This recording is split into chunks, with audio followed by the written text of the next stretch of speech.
Сәлем достар, каналға қош келдіңіздер. Бүгін біз қартаюға қарсы асқабақ маскасын жасаймыз. Ол үшін бізге 200 грамм асқабақ керек.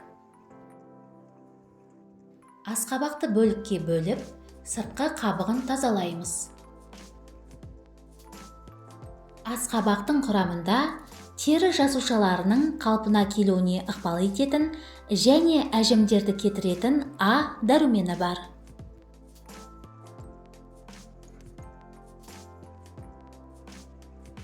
Асқабақты майда үкіштен өткіземіз.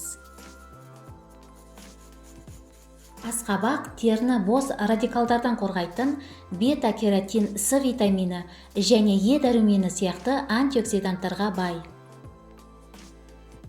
Үкіштен өткізілген асқабаққа 100 мг сүт құйып, баяу отта 7 минут пісіреміз. Сүт теріні ылғалдандырады және сергітеді, жұмсақ жылтыр етеді. Маска негізі тегіс болып шығу үшін ыдысқа құйып, блендермен езіп аламыз. Достар, каналға жазылыңыздар, лайк басыңыздар, видео рецептпен достарыңызбен бөлісіңіздер.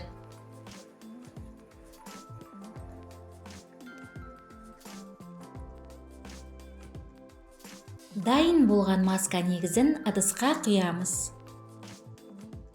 Бізге жарты шай қасық куркума керек. Куркума тері өңін тегістеп, тері құрылымын жақсартуға көмектеседі.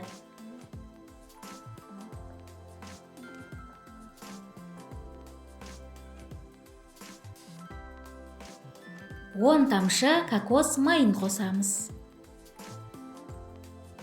Кокос майы тері тінін нығайтады және оны серпімдетеді.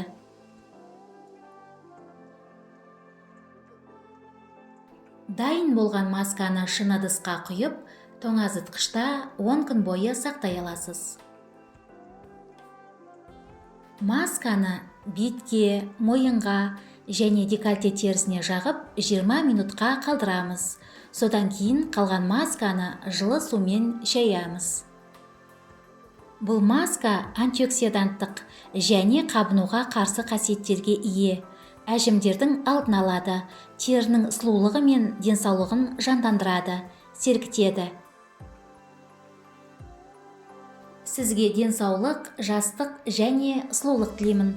Келесі кездескенше.